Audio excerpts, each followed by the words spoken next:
Surtout bimana ba radio TV à la imoko. Tant na betam Pentagone ba monanga na image te ba yo ka voix. Yeah, tu wirima mbwa. Hello kape me out ba iba ilongia chongo. Izalaka makambo ba nombre de vite. Biso renya te que faut tambola partout le journaliste songolo te. Et ouais wenza somba zikida te. Oza wenza 8e arrondissement ya ga foza demande na mairie quoi. Un événement de retrouvailles. Donc les piliers de Wenge, ceux qui ont fait l'histoire. Donc rendez-vous ça le 22, Ninga Olobezate, il y aura fan de Tchakoulenda Suzerain, l'éternel chef du gouvernement. Miankodi Elias, commandant des opérations. Patient Kousangé la lutu yang Kebolo. Ouais, Tchakoulenda Modric, c'est-à-dire Katika Tuana, c'est l'éternel chef du gouvernement. C'est-à-dire Europe mobilisée. Talara podium tout avant-goût na marty tout na Pullman. Les blaisons faut expliquer bien oza artiste à Google ADST. Il y a boost non.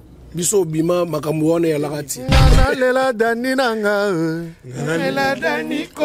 Sankyo linga kingaite. Ndebisa kingayo. Atandele toko mona nanayo. Na Bruxelles.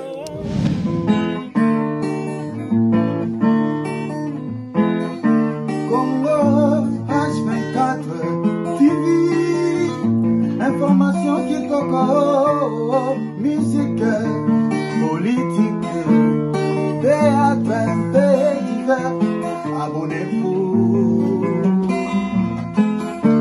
Congo H24 TV, information qui toque. Overseas, et ça agence, il y a fret maritime, priorité au Yabiso Tolobi, sécurité et marchandises. Papa eloko nyonso ezali awa boya balingi oboy ezana moto moko te aye kotikela biso biloko oh nyonso oyo ezala ta babiloko ya ba médical oyo nyonso bakoli oyo biso nde moto ke ti esika ezalaki tokomisi yango awa pe tolapi ndaye ekokoma na bandako ya bandeko na ngunda Congo ti na baporte ya bandako na. Alors tout ce qui est stockage gratuit de 1 mois est donné à ceux qui veulent faire un conteneur entier.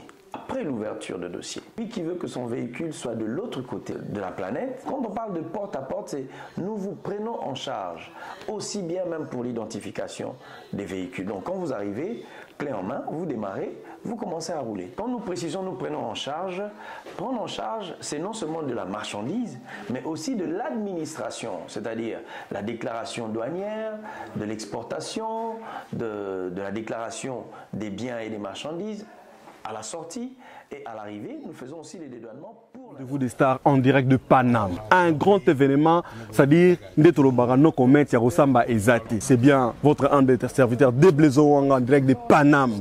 Vous dites na Kiti Paris, na Outi Place na Outi, na Kiti Paname, pour nous recevoir solo, tous la bisonios.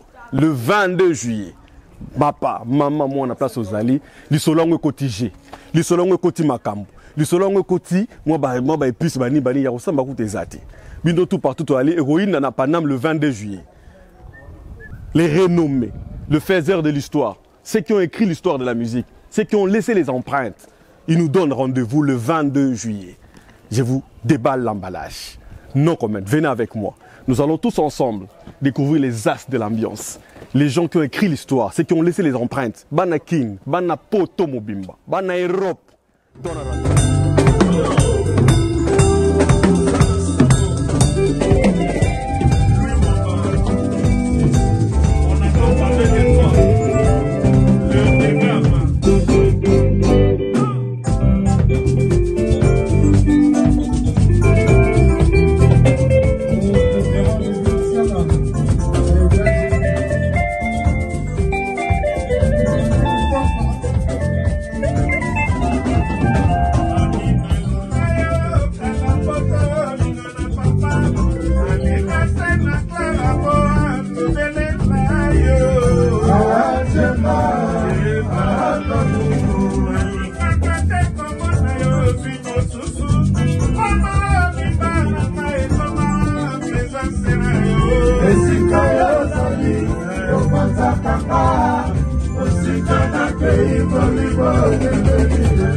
Nasi bozo timbe la jante.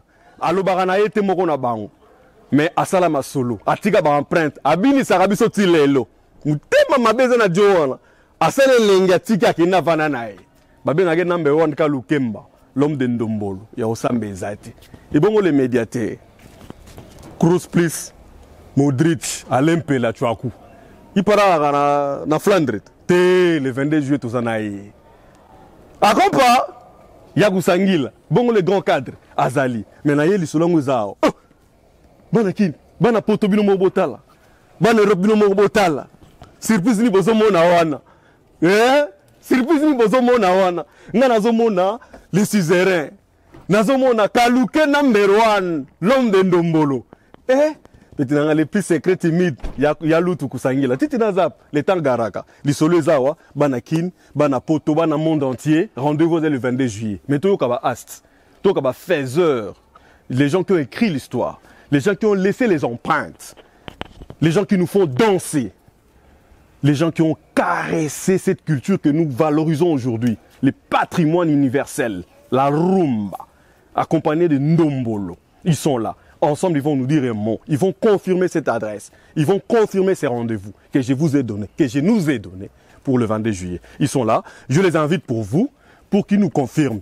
Ils vont devoir faire quelques pas, c'est-à-dire les suzerains, le number 1 Kaluke, c'est-à-dire Botalara idéologia Wengets, c'est-à-dire bon chic, bon genre et zalate, hein, accompagné de Janta, Kisinakisi. Banapoto, rendez-vous à Moko, le 22 juillet. Les gens qui ont mazembe, ont créé biso na balikolo baten. Tozana bango baloba la kutu mingite, tozana Chouakou, tozana Kaluke, Tutu Kalou, le number 1, l'homme de l'empreinte, l'homme qui nous fait danser depuis les années et il nous fera encore danser davantage parce que son empreinte reste à vie. Et nous avons ya patient Lutu Kusangila, c'est-à-dire mutumo ya calme. Janta et na moni pe mazembe, a accompagner baten. number 1. Ouais, bah le rendez-vous est à mon cobiso le bar sous trotté. Donc bah garçon bah beaucoup t'en as on les vendait. Et ça bah garçon oh bah bimatan qui ça c'est à la radio moko, hein, na télévision moko, hein. Donc ils ont un nombre de vités. Biso régner un nombre de vités. Biso régner te qu'il faut tambola partout le journaliste sont oloté. Boya au la toi un système il y a 5 ans de mise à jour. Tout betaki na 2000 et quelques. Na lola, ce que tu as coincé sous na paria. Biso bima pa mbate, oya wenza somba zikidate. Oya wenza 8e arrondissement ya gafoza demande na mairie quoi. Donc rendez-vous ça le 22 ninga olobezate. Il y aura un fan de Tchakoulenda suzerain, l'éternel chef du gouvernement. Miankodi Elias, commandant des opérations. Patient Kousangui la lutte Yang Kebolo. Bon, mon équipe au grand complet. Balbi équipe est belé.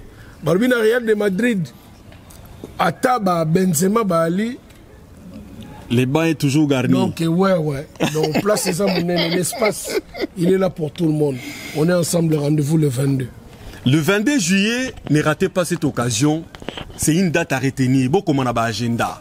Tchouakou. Ouais, de blaison, donc, Nenge Arkeli, mon premier outil pour retracer. Le 22 juillet, c'est un événement de retrouvailles. Donc, les piliers de Wenge, ceux qui ont fait l'histoire de la musique africaine, ceux qui ont valorisé la culture congolaise à l'étranger et dans le monde entier. Donc, le 22 juillet, tu as invité les Congolais surtout. Il y a dans la diaspora, donc de partout, de Belgique, de la Suisse, il y a Hollande, il y a Allemagne, il y a Espagne, donc il y a de partout. Stockholm, Suède. Donc le 22 juillet, adresse à Moko à Paris, mairie d'Aubervilliers. Donc l'adresse c'est au défilé wana, donc bon mon yango, ange adorable. Bilongo ils sont bilongo se présenter et puis ils allaient moins bavards mais ils ont barana art. Donc Torozalawana le 22 juillet, boya rota boya yoka nostalgie et nous surtout donc le décor sera planté. Voilà, donc Baye Belé, Bayoka Misabia Passia Sangila, Bayoka Grand Cadre Titinal Campone, Bayoka Lissousou, Emile Elias de Mingon, la voix qui cloche, la voix la plus aiguë de la République démocratique du Congo. Et puis Tozali Baleg Nabiso, Bazo Salab, Mazembazali, Jean Takisi Nakisi de Bruxelles, Mina Pichou à Rosalawana, donc. Abi Solo, héritier H-Bass, accompagné par grand frère Nabango, donc voilà. Lobby et puis Néo Tam Tam sera aussi de la partie. Et Rosala bien invité Yahweh, le doyen d'âge, parce que le doyen d'âge, lui c'est le doyen d'âge. Ah d'accord. D'accord. Le doyen d'âge. Le doyen d'âge. Ouais, Tchakoulenda Modric, c'est-à-dire Katika Tuana, c'est l'éternel chef du gouvernement. Le 22 juillet 2023, soirée nostalgique avec les piliers de Wenge Musica, Patient Kousangila, Titinal Campone, Emilia, Tutu Kaloji, Oyebigaka, avec les jeunes Yomo Pepe Sika, Maya Sika, Mazembe, Nyata. Bon, journée wana, toza wana le 22 juillet. Tozana bayaya bakulutu babengisi bapetina bango bazala parmi biso donc en tout cas on a enseigné batutu balana Paris, Bruxelles, Hollande, partout boya vraiment boya romona pina makambo donc oeza lokola bayaya babengisi ko baligi na bango toza parmi bango donc il on a rolo banga yangwana. J'entends Nkisi. Ouais, balobi pas trop parler quoi donc bana poto il y a partout. Biso tout na Paris le 22 juillet. Donc le bamingi zatenga mo kisi na zawana. Donc bana lo la balinga agenta bana mo kilmumba Paris ba chéri à Gou Switzerland. Tout le 22 juillet tout savourer soirée nostalgique au Wenge Sala et c'est belé donc bisoza relève donc c'est toujours important dans la société nous se relève et là donc soyez prudents tout dans le 22 juillet merci voilà na banzi boyoki déblaison voilà minga le baroute ezate poser ya confirmer so date eza fait Europe fait ta communauté et puis fait ta communauté moussous parce que communauté congolaise surtout la culture congolaise colonise l'Afrique et il a retrouvé sa place parce que la culture congolaise trône au-dessus de tout. Donc, il n'y a rien à dire, juste nous confirmer, c'est une fête de la culture ces jours-là. C'est-à-dire Europe mobilisée. Talara podium tout avant-goût na marti tout na Pullman. Les blaisons faut expliquer bien artiste à Google ADST. Il y a Boost non. Biso bima makamouane ya larati. Il y a au moins na biso troté émission to tirer la bino. Bolinga ngo bo sala ensemble boya otala bato baloba na ba susté. To tirer les bino na ba journaliste na ba caméra, na ba view, na ba nombre de vues bozo tout. Biso to betanga ba sauce oyo ba ibiso nango. Kaluke number 1. Coca-Cola a changé la ligne zanzana été na matière nae. Azalaga Coca-Cola. Donc bino tozo ba toza Pepsi mais na couleur à Coca-Cola. Doza côté ni. Ngana lela dani nanga. Lela daniko. Sankyo linga kinga ite. Ndele bisa kinga yo. Atandele toko mona nana yo. Na Bruxelles. Voilà. Boyemit. Toujours. Voilà. Néo Tam Tam na pointe. Voilà donc. Léon Mwamba na pointe. Toujours. C'est-à-dire pour nos déplacements, on est assuré parce qu'on a Néo Tam Tam en Europe. Voilà. Tam Tam Voyage, donc partenaire officiel. Officiel. Ils ont changé à rater. Quel Ils ont Tokyo manager. loué Carnayo. Oye o non, yo pour ça les sociétés T. Pour ça les sociétés te retournent aux ala Wi-Fi. Donc c'est ça. Est-ce qu'on partage un On partage un Wi-Fi. Non bien. Comme même Wi-Fi a pas dans la société T, Wi-Fi a pas dans la palais et à palais. Comme même on a société T, l'esprit a bien. Léon Mwamba. Rendez-vous Le 22 juillet à la mairie d'Aubervilliers. Une seule adresse, une seule journée. Voilà, voilà, tu as la bange adorable. Yalutu, Borusa, c'est là où moi, mon ketu, je suis bien nango. Zambe mozali sabikela mubyase akeli bolingo eloko ezanga talo pasi pe bisengo esangana na yango lelo momemingisi bolingo la mboka mopaya yokanga mawa ndenge na kolelaka yo sena bolingo papa yeyeye sena bolingo papa yeyeye Ozo sentir douceur. Le douceur eza ba douceur ya. Omoni sozo lamba fufu legisi poussière trop kebo yo buganzete. Intelligence compte. Hein? Voilà, donc c'est comme ça, c'est l'ambiance. C'est juste l'avant-goût. C'est juste l'avant-goût avant le 22. On aura tout le monde, c'est-à-dire on aura toutes les couleurs. Il y aura Abisolo et derrière il y aura Patient Loutou. Il y aura tout le monde. Venez, c'est un rendez-vous de la culture. C'est la fête culture de la culture en Europe, ici à Paris, le 22 juillet. Merci, ne ratez pas cette occasion, ne manquez pas cette occasion. C'est l'unique pour l'année et ça nous ouvre les portes de l'été. Merci. Merci de Blaison Wanga, le chef du village. Léon Mwanga sera de la partie. Ricky Sengele sera de la partie. Et Jeanne Mboa qui sera de la partie. Donc, la délégation, il y a Bruxelles, Barokita, Baya Oyokachan. Donc, soirée aux Alawana, ils ont la Gitoko, Bata Forme, Barobeta. Donc, même nord de Paris aussi, Oya pour Bilamba Peroya. Oh, na Bilamba Pe za jour. Donc Bilamba Roya,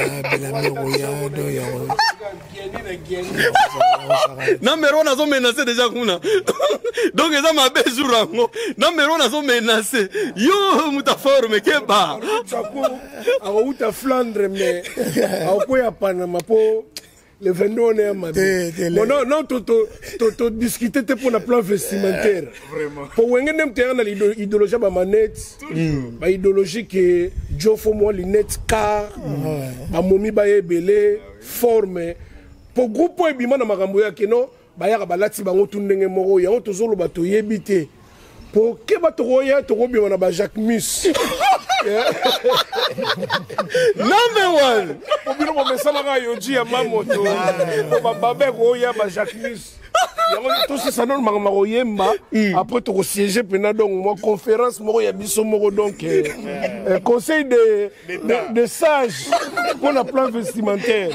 Non, Koraté d'Atuolate le 22 juillet, Ndegonanga Koraté, sert bien, tonton ya bien, jour wana, jour à confirmation. Ya Rosambe Zate. So bo moni number one a seki, pour se gasute, colère. Atigre nous ba view, atigre nous ba faire tout. Mais à bijou wana o niata. Il faut expliquer mon biso to bimana ba radio TV à la moko. Tant na betam Pentagone ba monanga na image te, ba yo ga voir. Yeah, tu wiri mambwa. Hello, Kapé, mais où tu es? Bah, il y a John Woté. Oh, John, ça l'a gagné. Merci, rendez-vous le 22 juillet. Moi, je serai de la partie, soyons tous là pour célébrer que la musique gagne, que le Congo gagne. Merci à tous les plays. Bye bye, le 22 juillet. Ah oui. Elle est douce, elle est belle, elle est parfaite.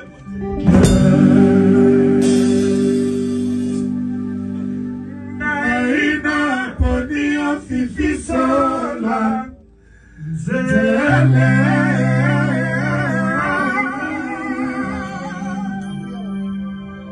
une éternité d'amour. Barakali biso, c'est